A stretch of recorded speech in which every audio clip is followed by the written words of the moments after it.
right, joining me now to break down some early bets for week four's college football action and to recap the weekend that was is our guy Brad Powers, coming off a nice bounce back week 4-1 with his best bets. Brad, how are you today?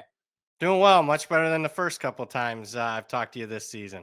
Indeed, let's go. Got the ship going in the right direction here. Okay, let's start like we always do with your Monday spots. Your biggest takeaways from the weekend. What are they?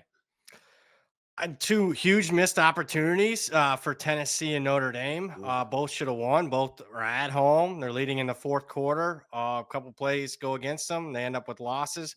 Those are the types of losses that knock you out of the playoffs, especially for Notre Dame. Tennessee's still in decent shape as it is, but uh, two games you gotta have. It's not like you were getting controlled most of the game. Those are games that you're winning. The win probabilities are very high in your favor late in the game. You didn't get it done. Conversely, two huge wins for Georgia and A&M on the road. But I think, as you can see, as teams play one another, actually legit competition and not tomato cans, Georgia and A&M both have issues. Couple of quick ones. South Carolina, I mentioned it. Also to mention that we had Vandy outright over them. South Carolina gets dominated at home. Not only that, but their quarterback's hurt, looking like he's not going to play this week because they find themselves now a 2-touchdown underdog at Missouri. This is a team that came into last week and ranked 11th. I'll call my shot right now. They won't even make a bowl game, South Carolina. And Damn. speaking of coaches and the teams not performing, two coaches fired. Brent Pry at Virginia Tech, Deshaun Foster at UCLA. Keep in mind, there's only been 3 games played so far. The transfer portal window is open for those two programs, 30 days. And since both have only played 3 games, you can play 4 in college football and keep your red shirt. I'm looking for both of these teams to have heavy transfer portal losses during the season right now. So it's going to go from really bad to even more bad for both Virginia Tech and UCLA. Okay, let's talk Miami Hurricanes off to an impressive 3-0 start. Wins over 2 ranked teams, now favored to win the ACC, 16-1 to win the national championship. How seriously do you take them as a team that can make a little bit of a run here in the playoff? I very serious. You got to take them. Number one, they're built the right way. Both at the line of scrimmage on both sides of the ball. They have a top 5 offense line in the country, and they got 2 of the best edge rushers in the country. They have an NFL caliber quarterback in Carson Beck that, had he not gotten hurt last year, probably would be in the NFL. Keep in mind, he came into last season expected to be the number 1 pick in the draft. Was the Heisman favorite. Didn't have that greatest season for whatever reason. Some people think there might have been locker room issues there at Georgia, but right now he looks like a pro quarterback. I would say the coach, Mario Cristobal, is the biggest concern, but he's got 2 good coordinators now. You look at the rest of their schedule, going to be favored in every game. They have the third highest projected win total behind Ohio State and Oregon in my power ratings right now. So this is a team not only I expect to be in the playoffs, but they're capable of winning a few playoff games. Okay, so Miami off to a fantastic start. Not the case for Notre Dame and Clemson. Notre Dame now 0-2 after that close loss to Texas A&M. Clemson drops to 1-2 on the season. I guess a positive. The remaining schedule for both of these teams doesn't look too difficult, but now both of these teams outside of the top 10 on the national championship futures odds board. It's early, but is it fair to write off one or both of these teams as a legit contender? Very fair. They're both out, in my opinion. I'm not. I don't think I'm overreacting. Both. I mean, incredibly disappointing. I mean, they played tough schedules, but the both teams in both of their losses, they were favored in both games. So you got to at least win one of those if you're Notre Dame and Clemson. And look, both have advantageous schedules where they're going to be a favorite in a majority of the remaining games, if not all the remaining games. But how can you trust either team at this point when they've already been upset not once but twice? So I think both are, aren't done losing yet this season. Okay, so they're off to bad starts. Which team or teams that are off to good starts would you put a fraud label on? That's a tough term. It might get me in trouble, but I think Illinois is a fraud. And I think they start to get exposed this weekend. They're at Indiana. They're an underdog this week. And then they have USC coming up.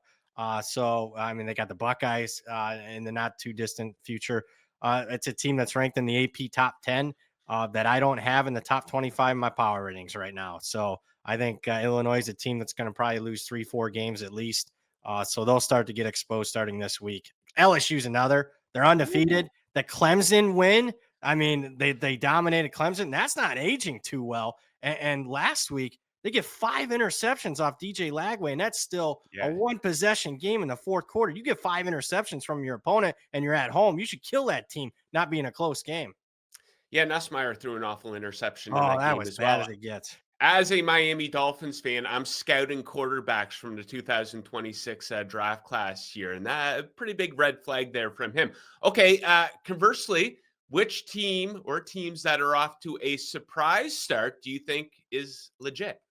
Georgia Tech, I think, Ooh. is the example here. Not only 3-0, but then you look at their and a couple of good wins on the road to Colorado. Hey, they didn't play great that in that game. 3 turnovers to start the season. They still overcome that and win on the road. Colorado's not great, but that's still tough to do. And then obviously, it was a legit win over Clemson last week. And then more importantly for me, look at their schedule. They're going to be favored by at least 6 points in their next 8 games until they play against Georgia in the season finale. This is a team that probably is 10-1 with a little bit of luck, 11-0 heading into the Georgia game. Georgia Tech, legit, probably top 10 when we're heading into November here.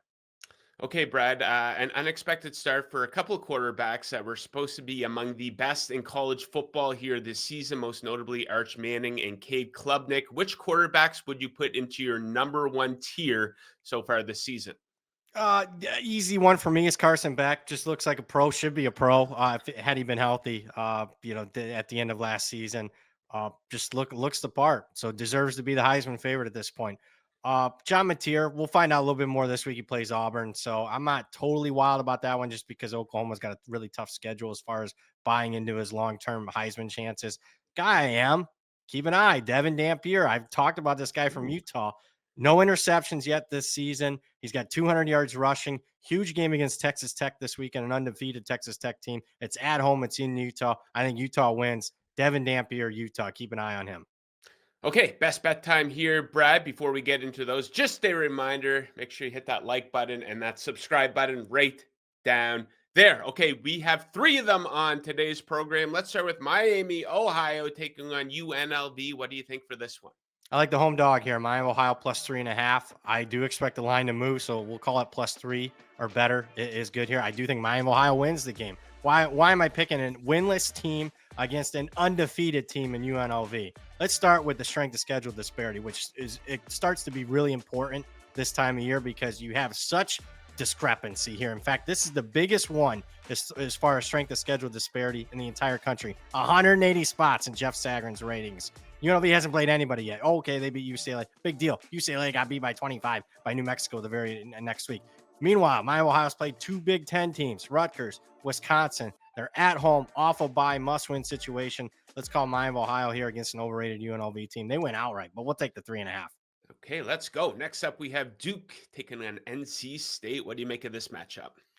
Another one where you got a desperate team, Duke. 2 losses already this season. They played the tougher schedule statistically. If you look at yards per play margin, better than an unbeaten NC State team, who I think is a little bit overrated.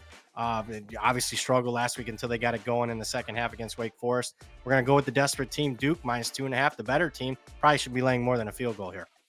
Okay, another short spread here. We have Louisiana Tech, taking on Southern Miss. A 3-point spread favoring Louisiana Tech. We thinking favorite or are we thinking dog?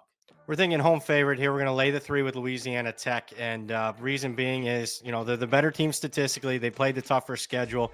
Southern Miss, their opponents, more of a play against them. They've had not one, but 2 straight weeks with very misleading box scores, including App State, which turned the football over 3 times in the red zone against them last week. So, but we're just playing against Southern Miss here. We're going to lay it with the home favorite, Louisiana Tech -3. Okay, Brad, great spot today. We'll leave it at that for today. But of course, you will be back with us on Thursday to break down the biggest games of the week and maybe add a best bet or two. Thank you very much for joining. Best of luck with your handicapping this week, and we will see you again on Thursday. Thanks for having me.